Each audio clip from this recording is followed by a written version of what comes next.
Il y a une coutume qui a pris beaucoup d'ampleur et dont j'hésitais à en parler.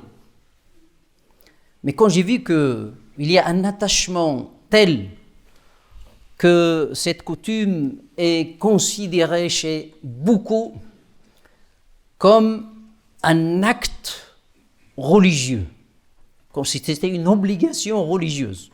Il s'agit de ce qu'on appelle le repas funéraire, ou le repas funèbre, ou le repas du défunt, appelez-la comme vous voulez. Et ça a pris une ampleur telle que les gens croient que c'est une obligation religieuse. Mais d'où vient ça? Quand on cherche dans la tradition, on ne trouve aucune trace de cela. Je précise, il s'agit de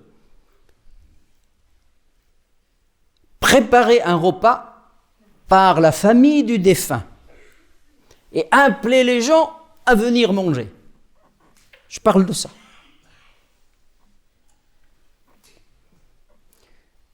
C'est une tradition paganiste, très ancienne, qui a existé chez les anciens égyptiens et qui existe jusqu'à maintenant dans beaucoup de traditions en Asie, en Amérique du Sud et même dans certaines traditions chrétiennes de l'Europe de l'Est, etc., etc.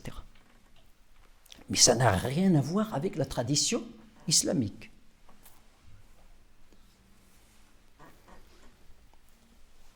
C'est pour cela, là, parce que tous les savants ont dit que c'est quelque chose qui est détestable à faire.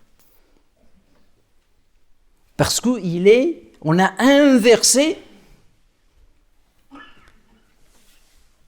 ce que l'islam demande.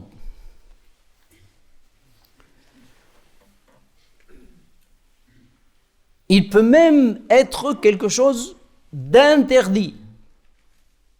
Certains l'interdisent formellement, parce qu'il est contraire à la tradition. Et certains disent que c'est détestable, quelque chose à ne pas faire, mais il peut devenir interdit formellement si les dépenses sont prises sur l'héritage de la personne. Alors qu'il y a des gens qui ne sont pas d'accord, ou qu'il y a des enfants orphelins qui n'ont pas d'opinion. Tu n'as pas le droit de toucher à cela. Donc le faire, c'est interdit, et en manger devient interdit, parce que tu vas manger là, la part des orphelins.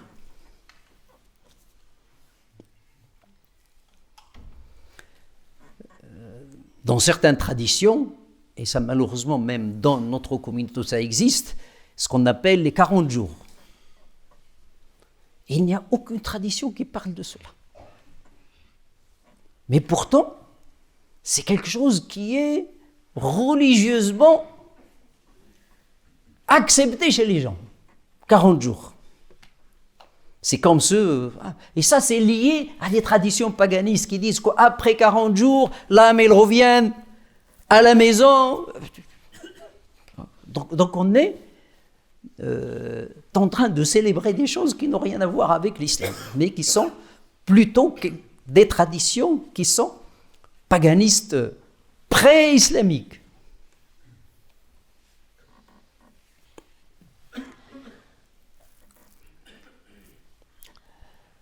Alors, quelle est donc la chose à faire? Certains vont dire, parce que c'est tellement ancré, je sais qu'il y a des gens qui seront perturbés par cela. Mais nous voulons que les musulmans se tiennent sur la tradition. La tradition prophétique, ce n'est pas la tradition des parents. Il Il y a deux traditions. Il y a la tradition des anciens. C'est pas toujours bon à les suivre. Et puis il y a la tradition, la vraie tradition, c'est la tradition du prophète alayhi salatu wassalam et des anciens musulmans. Alors quelle est la vraie tradition? La vraie tradition, c'est ce qu'a dit le prophète alayhi salatu wassalam. Quand, après la mort de Ja'far ibn Abi Talib, son cousin, il dit: préparez de la nourriture et ramenez-la à la famille de Ja'far. Car le malheur qui leur a frappé leur suffit.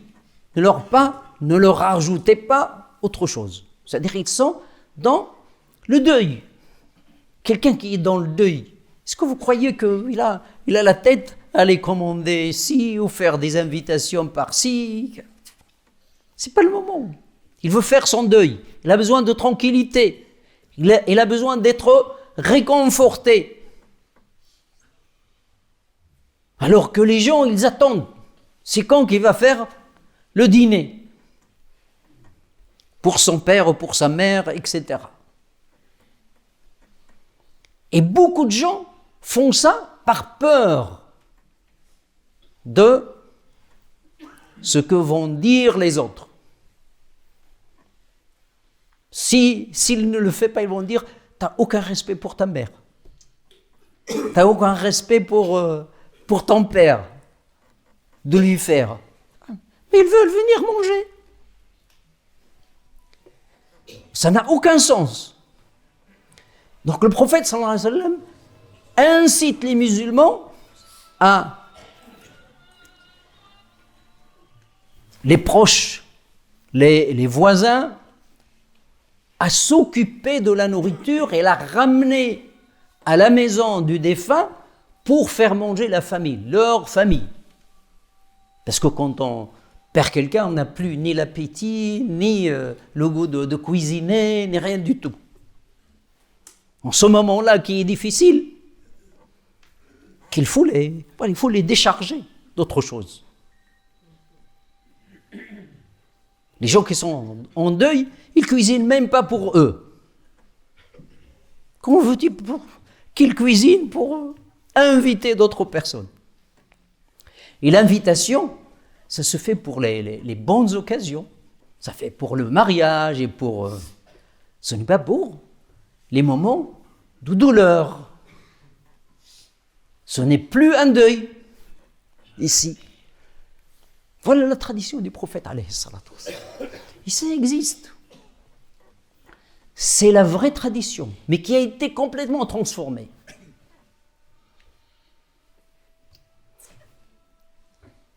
Là où j'habite, il y a encore cette tradition. Il y a les deux. Il y a des gens, il y a des familles qui respectent cette tradition.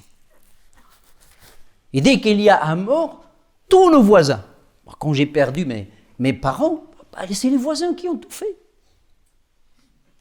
Ils ne nous ont pas laissé faire quoi que ce soit. Au point qu'il y avait tellement beaucoup de manger qu'on a appelé les pauvres à venir manger. C'est-à-dire la famille s'est occupée seulement de la famille qui vient de loin, qui vient pour les condoléances. Là, ce sont des invités. On peut s'en occuper, mais comme des invités. C'est autre chose, ça n'a rien à voir avec la sadaqa, l'aumône, le dîner. Voilà la tradition du prophète alayhi salatu wassalam.